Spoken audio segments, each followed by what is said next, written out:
Shelby, who's 4 years old. She has SMA, spinal muscular atrophy, and she's outlived her, the lifespan that they expected that she would have.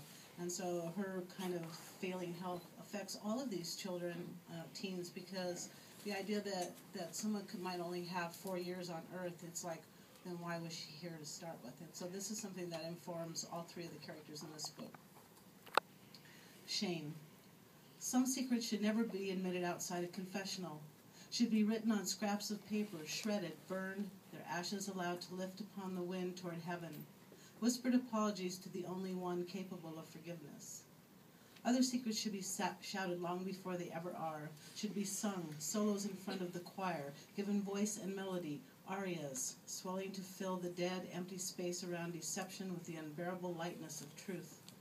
And then there are those that can only be whispered, shared between trustworthy friends, if only to lighten their weight in the telling. Secrets meant to be kept like treasure, secured in a concealed lockbox tucked away inside your heart. Why? That's a question I keep asking myself. Why did I have to fall in love with someone destined to die early? Impending death hangs thick around here already. I'm steeped in it, and its cologne does not wash off easily. Okay, I know Alex isn't even close to checking out. His HIV is under control for now. He's not even sick, not really. I researched the virus in the past, just needed to know the facts, man, before ever expecting to tumble for some guy who was actually infected. I get that he isn't going to croak anytime soon. Understand that there are ways to be together without catching it myself, even if our relationship goes beyond chastity, all the way to passion. I'm tired of living chaste. Damn it, today I'm 16 years old, and I know that isn't exactly over the hill, but I want to see what sex is all about.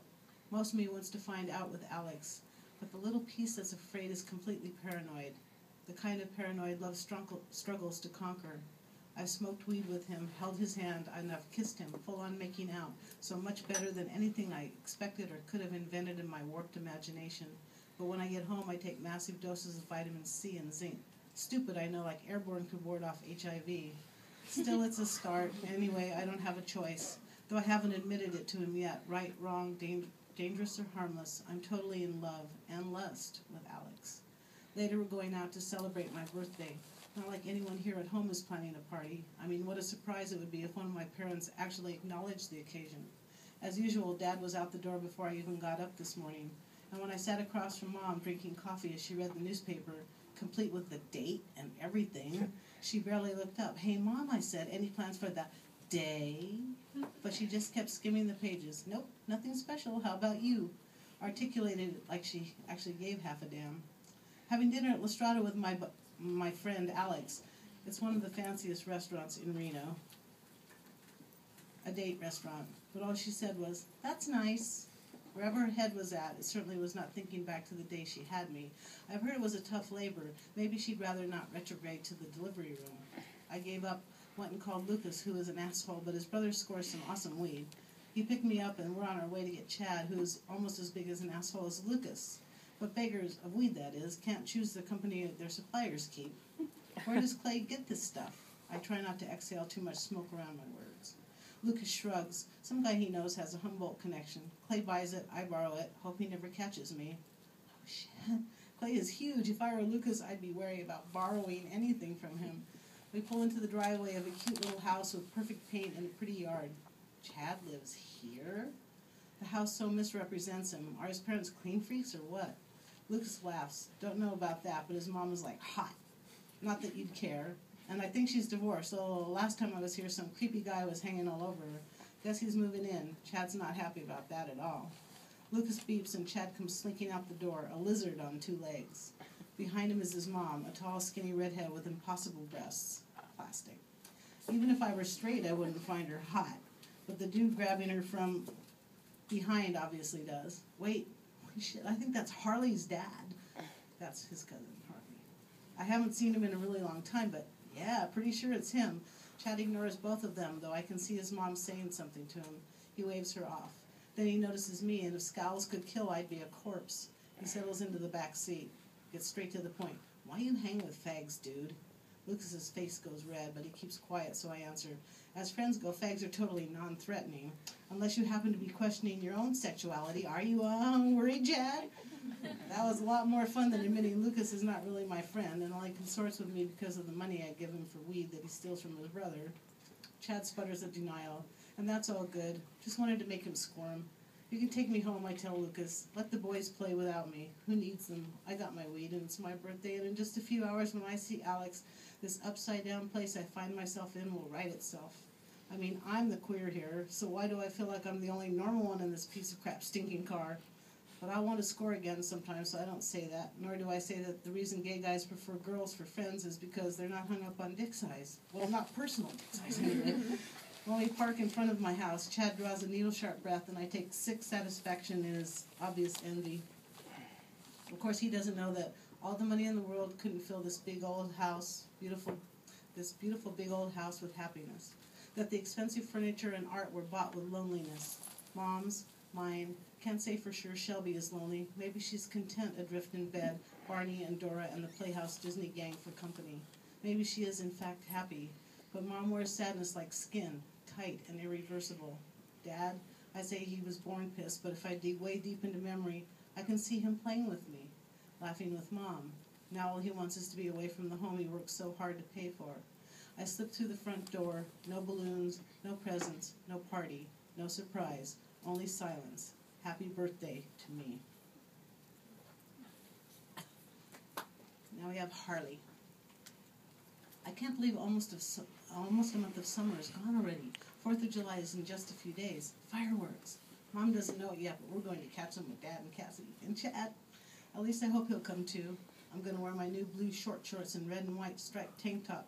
I can't believe how good I look in them. If I keep up the dieting and exercise, by the time school starts, I'll be hot. Maybe I'll even make the cheerleading squad, except I think you have to be stuck up. I wonder if I was stuck up, if Chad would like me better. Seems like guys go for the conceited girls. Don't ask me why. Seems weird to me. It's not just because they're pretty. Some of them aren't all that much to look at. Cassie says it's the way they present themselves, like you'd have to be dense not to notice how incredible they are. Maybe I should practice thinking too much of myself. Maybe I already do. I mean, I know Chad is way out of my league, but still this little part of me believes I can make him like me if I just can figure out how to please him. Losing weight is a good start, but there has to be something more. He's nice enough when Cassie makes him do stuff with me, but otherwise he barely notices I'm here. Dad says he's sulky. I think he's sultry. Mom says I need to quit obsessing. I think it's better to be obsessed than to be depressed. Brianna says things happen in their own time. Has she been listening to my mother? I think pushing to get what you need, what you want, can't be so awful. I think it's key to success. Maybe I'll talk to Graham about it. Mom and Bree and I are going camping with Graham and Gramps tonight. I've got awesome grandparents. I mean, they're weird and all, but that's why they're awesome. I watch Bree carefully folding clothes just to stuff them into a backpack. Talk about obsessive. Are you OCD or something? All that stuff's going to get messed up. She smiles. I know, but at least it won't be wrinkled when it gets messed up. Don't forget sunscreen. It's going to be hot at Prosser. Hopefully Gramps found a campsite in the trees. Closer to the water, there isn't any shade. Bree nods, goes to the bathroom, returns with SPF 30. Hope this is strong enough. And I also hope there will be boys at the lake. My new swimsuit is really cute, see? She holds up a flouncy bikini in a tropical print. Really cute. I agree. I'm waiting to lose a few more pounds before I get a new one. I've been meaning to tell you how great you look. Is it hard, dieting? Only when I smell French fries. It's harder for Mom. She sneaks M&Ms and things I don't notice, but she walks with me every morning. Pretty soon you'll be running like my mom. Just don't get crazy about it. Don't worry, that's not going to happen in a million years. Running is not my style. Hey, you guys, it's Trace calling down the hall. Time to hit the road. Mom plays chauffeur for the hour drive to Truckee and beyond to Prosser Reservoir. Bree and I sit in back, watching the landscape morph from high desert scrub to mountain evergreen. When I start talking about Chad, I notice how Mom turns up the volume on her soft rock station. I don't care. That way she doesn't hear me tell Bree, I think he really likes me. At least a little. I mean, he doesn't completely ignore me. That's a good sign, right? Like either of us would have a clue. She shrugs. I think I'd have to see how he acts around you. You could tell? How? Maybe I'll invite her over to Dad's. Bree shrugs. I know how ridiculous Trace looks when he's all hung up on a girl. And Mickey, when she even talks about Dylan, she goes zombie-eyed. Mom chuckles at that, so I guess she's been listening after all. I have to make a quick stop. Starbucks stop, she says. I promise Gramps I'd bring him some real coffee. When I drive through here, she runs inside, and I take the opportunity to tell Bree, next time I go to Dad's, I'll ask Cassie if you can come, too. No use upsetting Mom, and no use asking Dad when Cassie's in charge. All right, I'm going to go next to Michaela. I don't know why this is out of order. I'm going to have to, do my editor like this. Michaela, ruining my day seems to be my dad's summer hobby this year. Okay, maybe, just maybe I deserve getting grounded again for sneaking out. Or maybe, just maybe I deserved it for getting caught sneaking out. On the other hand, I'm just shy of 18. Pretty soon my parents won't be able to control my every move. Maybe Dad should consider that before he tries to rein me in so tightly. Anyway, it's not like I'm out robbing banks or stealing cars. Well, technically, I guess I'm stealing my own since I'm not allowed to drive it when I'm grounded. All I want is to see Dylan. God, 3 days away from him and I'm freaking climbing the walls. Tonight, at least, is 4th of July. My family's new tradition is to combine fireworks with a minor league baseball game. The Reno Aces play at a stadium right on the river. How about those Giants? Sorry, I couldn't help it. And they shoot off giant sparklers post-play. Dad got his usual seats behind home plate, but general admission people can sit on the grassy hills above the outfield. Dylan is a GA kind of guy. My cell has been confiscated, and I had to give back Breeze when I got busted with it, so I'm on the landline, gelling things with Dylan. See you around 6. Just as I'm about to hang up, I notice the phone status. Conference call. Bree, is that you? But it's not my sister who answers me. It's my pain-in-the-ass brother.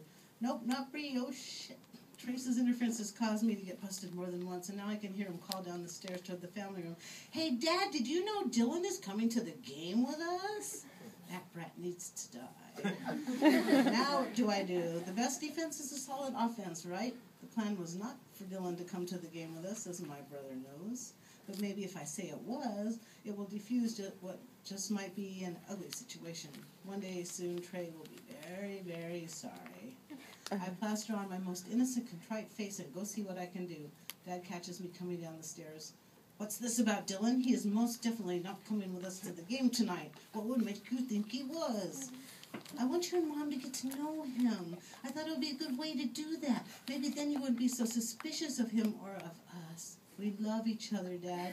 And you'd like him, too, if you just give him a chance.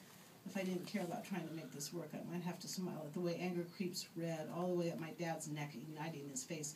I have absolutely no desire to spend my day off getting to know your derelict, druggy boyfriend. He is yelling, so I respond in similar fashion. Dylan is not a derelict. How can you call him that when you haven't even met him? You are completely unfair. Suddenly, Mom slams in through the door, dripping sweat from her morning run. What is going on, she huffs. Do you two know any other way to communicate?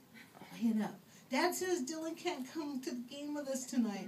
You're still grounded, Dad screams. Grounded means no proximity to your boyfriend, who, just by the way, is the reason you're grounded in the first place. Why is this even an argument? He looks at Mom for support, and she has to give it. Honey, this was supposed to be a family evening. Dylan probably has plans. He does. He planned on hanging out with me. Please, Mom, I haven't seen him in weeks. Slight exaggeration, but still. He'll buy his own ticket and everything. Don't you get it? I have to see him. I am in love with him. You don't know the first thing about love. Dad is totally freaking out, leaking spit like a lunatic. And if you believe Dylan is in love with you, you're crazy. Shut up, Dad. You think you know everything. Who the hell does he think he is? Why are you so fucking mean? God, that felt good. Almost as good as seeing the crazy mad look on Dad's face right now. But, of course, Mom brings me back to reality, convinces me to apologize. Sorry, I shouldn't have said fucking. Bizarrely, that makes him laugh. I mean, like, lock him up in an asylum, hysterical laughter. Mom asks, what's so funny? And he says, she just reminds me of me is all. I once said something similar to my dad, the main difference being he kicked my ass. I don't guess I feel the need to kick your ass, Michaela, but regarding Dylan and the game, my answer is still the same. And until you show us a little respect, as far as I'm concerned, you're still grounded.